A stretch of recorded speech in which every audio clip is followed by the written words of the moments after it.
అసలు నిన్ను ఈ గాజులు పగల కొడితే వదలండి పెద్దమ్మ గారు. నీలమ్మ గారు, వాట్ ఆర్ యు డూయింగ్? చేతికేసుకున్న గాజుల్ని పగలగొట్టాలనుకుంటున్నావు? నీకేమైనా మతిపోయిందా? అవునవును, నాకు మతిపోయి అరుస్తున్నాను.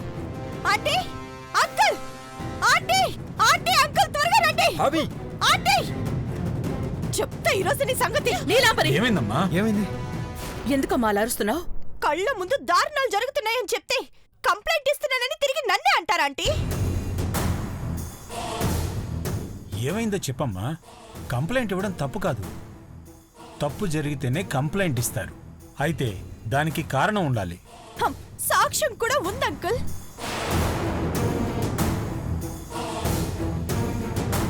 ఆంటీ గాజులు తీసుకో పార్వతి అంటే వద్దమ్మ గారు అని సున్నితంగా చెప్పింది.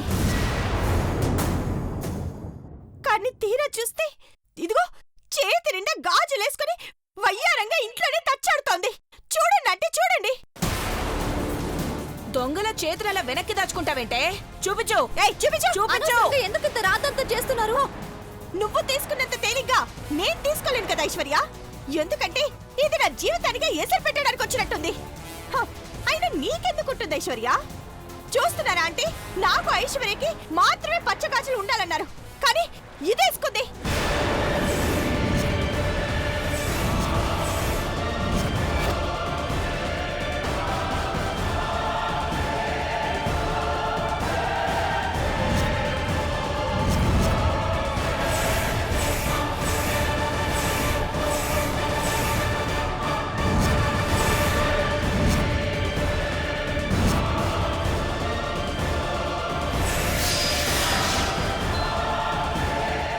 గలగల్లాడిస్తూ విక్కరిస్తున్న ఈ గాజులు పచ్చగాజులక్క, పచ్చవి. ఇలాంటి పచ్చ గాజులు ఎవరు వేసుకుంటారా ఆంటీ? భార్య భర్తలు అన్యోన్యంగా ఉండాలని, సంతాన భాగ్యం కలగాలని, సౌభాగ్య దినం రోజు భర్త చేత పచ్చ గాజులు వేయించుకోవాలన్నారు.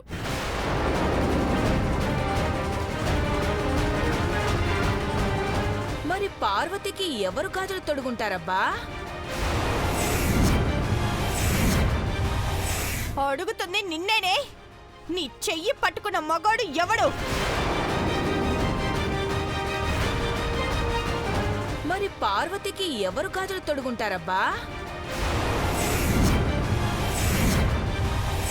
అడుగుతుంది నిన్నేనే. నీ చెయ్యి పట్టుకున్న మగాడు ఎవడు?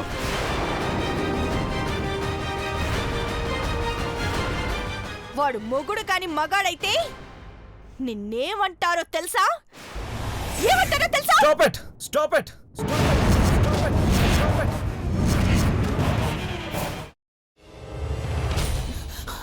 నువ్వు ఇంకేమన్నా చెప్పాలా? ఇంకేమన్నా అబద్ధం చెప్పాలనుకుంటే చెప్పేయి. నేను చూడాలనుకుంటున్నాను నన్ను మోసం చేయడానికి నువ్వు ఎంత నీచానికి దిగజారగలవు అని. ఎందుకు ఆలియా, ఎందుకు నువ్వు ఇలా చేసావు? నీకు తెలుసు కదా నానమ్మ తర్వాత నీ ఒక్కదానిని కదా నేను పూర్తిగా నమ్మేది. ఏమన్నావు నువ్వు? ఈ మధ్య అన్నిటినీ మర్చిపోతున్నావా? అది చాలు. వాటిలో ఉన్న శక్తి విషయాన్ని గ్రహించి మనకు వివరిస్తాయి.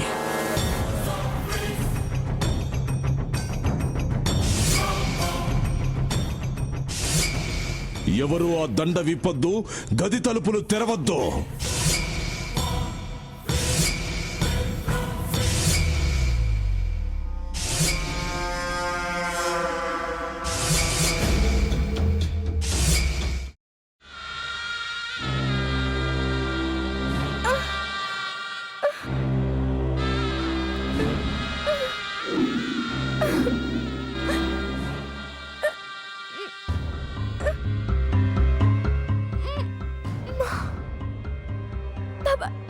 వద్దు బాబాయ్, నేను చేయొద్దు బాబాయ్, ప్లీజ్ బాబాయ్.